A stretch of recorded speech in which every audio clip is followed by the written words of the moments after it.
nous sommes dans un week-end de gai savoir, donc on se fiche pas mal de la manière dont les autres réalisateurs travaillent. Les autres réalisateurs travaillent mal, Fassbinder, Fellini, tout ça, ils travaillent très mal du point de vue du gai savoir. Moi, je ne suis pas, nous ne sommes pas avec Philippe dans cette lignée. Nous sommes dans un week-end de gai savoir, donc on se fiche pas mal du résultat. Le résultat, on essaye qu'il soit le meilleur possible, mais ce n'est pas notre objectif. Notre objectif, c'est le processus, comme dans tous les week-ends de gai savoir. Hein, prendre du plaisir, faire ensemble, travailler collectivement.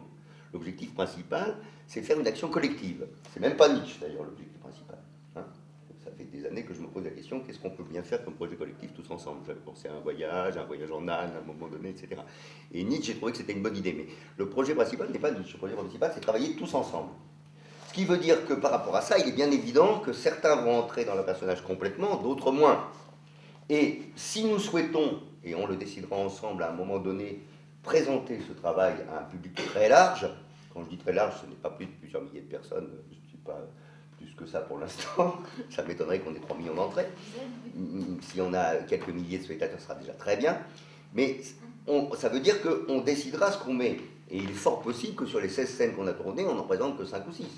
Parce que toutes les autres nous paraîtront pas assez abouties. Ça ne veut pas dire qu'elles ne seront pas intéressantes, au contraire, elles pourront avoir été passionnantes. Dans un vécu mythique, d'ailleurs, un vécu mythique, c'est une expérience mythique forte. Souvent, plus le vécu mythique est intense, moins la représentation est visible. Je dirais même qu'à la limite, le travail parfait, c'est un travail qui n'est pas représentable.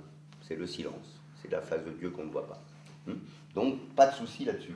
Donc, on oublie ce que font la plupart des réalisateurs qui sont dans la représentation. Nous, on n'est pas Chopin, on ne voit rien, on est Nietzschéen, la représentation ne nous intéresse pas. Le monde n'est pas notre représentation.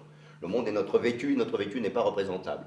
Tout vrai langage est incompréhensible, donc dans l'absolu, s'il n'y a aucun film, c'est très bien.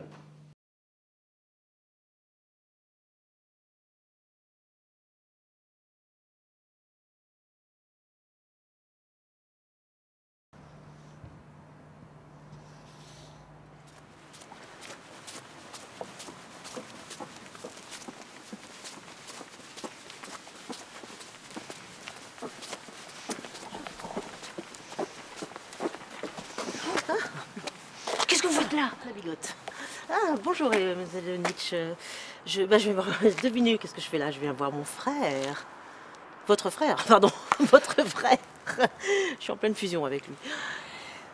Laissez mon frère tranquille et je vous conseille de ne pas le tourner autour de lui, espèce de vous dévergonder. Attendez, Elisabeth. Je crois que vous faites un petit peu de fausses idées sur ma relation avec Friedrich. Ça ne m'intéresse pas. Ce que je veux, c'est que vous ne l'entraîniez pas sur la mauvaise pente et vous le laissez tranquille. Il m'appartient. Je vous conseille de faire mauvaise demi-tour. pente. Non, non. Je vous le rappelle, je vous le dis parce que je sens que... Savez-vous qui a demandé le lin en mariage? C'est lui qui m'a demandé un mariage. Et j'ai refusé. Et j'ai refusé. J'ai une relation, c'est vrai, assez privilégiée avec votre frère, mais ne croyez pas, ne vous faites pas d'idées. D'ailleurs, je crois que vous le prenez pour un saint. Il est beaucoup moins moral que vous ne le pensez. Vous le connaissez beaucoup moins que moi. Et je vous conseille tout simplement de le laisser, de le lâcher. Et je vous demande de faire demi-tour, de ne pas rentrer chez lui. Ah non, excusez-moi, Elisabeth. J'ai des choses à voir, des choses sur un plan intellectuel. Vous avez fait des études, vous, Elisabeth? Ah non, de quoi vous mêlez-vous? Bon, non, mais excusez-moi. Non, ne vous inquiétez pas. Non, c'est vrai que c'est quand même moi qui ai cette relation intellectuelle avec votre frère. Demandez-lui. Demandez-lui. Eh bien, allons-y, vous allez voir.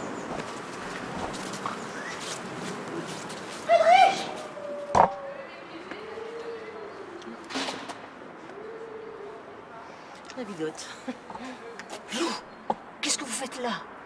Je viens voir Friedrich, votre frère. Je vous conseille de ne pas tourner autour de mon frère et vous le laissez. Vous êtes une mauvaise influence Je pour ne lui. lui tourne pas autour. Je viens lui rendre visite, je partage. J'ai une vraie communauté de pensée avec Friedrich. C'est vrai qu'on a une vraie complicité, une intimité, une douceur. Mais je sais ce que c'est. J'ai 5 frères moi-même. Il n'y a pas de... Donc vous inquiétez pas, Elisabeth. Je m'inquiète beaucoup. Vous l'entraînez sur la mauvaise pente. Et je vous demande de sortir de notre maison. Qui a demandé en mariage l'un? Je ne vous crois pas. C'est Friedrich qui m'a demandé en mariage. Quelle honte! Eh oui. Avec une dévergondée comme vous. Je suis dans son cœur. Non, mais vous aussi, vous aussi. Mais vous avez déjà partagé une relation de cœur avec un homme, Elisabeth? Ah, je comprends, c'est difficile, hein. Oui, Elisabeth? Dégagez. Ah, d'accord. Ah, bah c'est très agréable. J'en ferai part à Friedrich, je préfère vous le dire. J'en ferai part à Friedrich. Ne marchez pas sur mon territoire. Je pense que... Adieu, Nous nous mademoiselle. reverrons bientôt. À très bientôt.